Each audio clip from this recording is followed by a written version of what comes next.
Uluslararası Yardım Kuruluşu Avrupa Yetim Eli olarak şu anda Afganistan'ın Kunduz vilayetindeyiz. Hayırseverlerimizin göndermiş olduğu hayırları inşallah yetim ve muhtaç ailelerimize dağıtacağız. Allah-u Teala hayırlarınızı kabul etsin.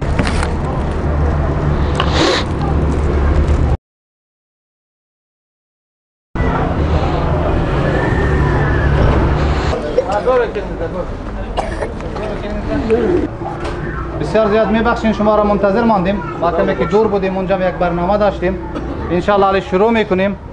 برادرای ترک ما و شما از ترکیه آمدن خیلی زحمت کشیدن. مسئول امید کاروان وقفه و یتیم الی یا آمدن برای کلگی شما که لیست دارین کارت دارین یک کارتن مواد داده میشه نامایتان خوانده میشه در نوبت میشینین بیروبار نمیکنین پس که موادم گرفتین دم جایتان میشینین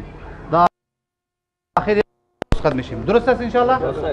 بخیر باشین. تشکر.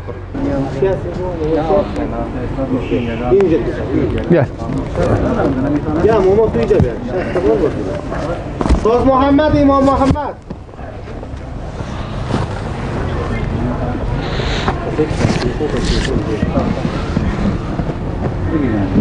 اسماعیل تقایبی. محمد حسن. شکیلا محمد فاروق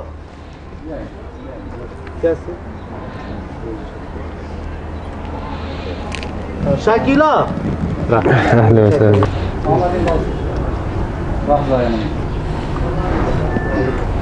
شکیلا محمد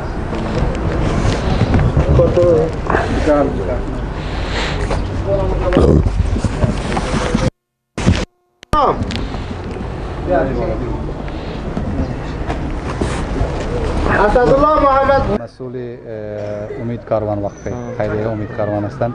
هم یتیم الی یک وقفه دیگه هستند. امروز کمک از طرف یتیم الی هستند. نظر محمد خان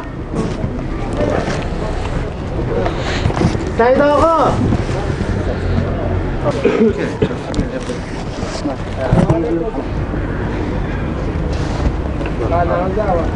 حیات الله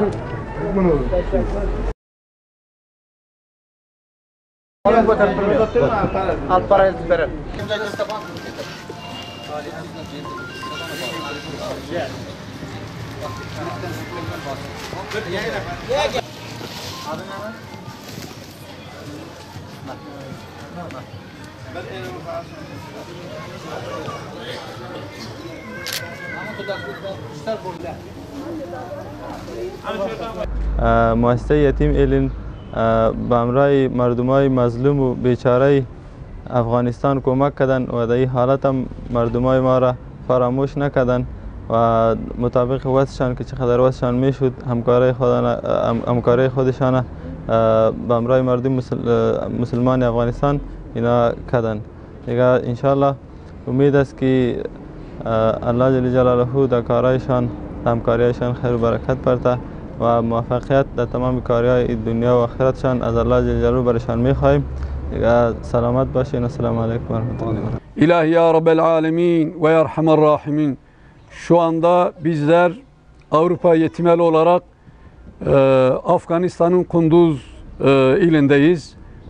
Hayırseverlerimizin yapmış oldukları gıda yardımlarını biz dağıttık. Ya Rabbi indinde kabul eyle. Amin. Yardım eden kardeşlerimizin rızıklarını helalinden bol eyle ya Rabbi. Amin. Ya Rabbi ailelerine huzur ve saadete hakim eyle. Amin. Hastalarına şifa, dertli olanlarına deva, borçlu olanlarına edalar ihsan eyle ya Rabbil Alemin. Amin. El açıp amin diyen kardeşlerimizi her türlü bela, afet ve musibetlerden muhafaza eyle ya Rabbil Alemin. Amin. Başkasına muhtaç değil, başkasının ihtiyacını giderecek şekilde imkanlar nasip eyle ya Rabbil Alemin. Amin. Amin. Amin ve selamun alel murselin. Velhamdülillahi Rabbil alemin.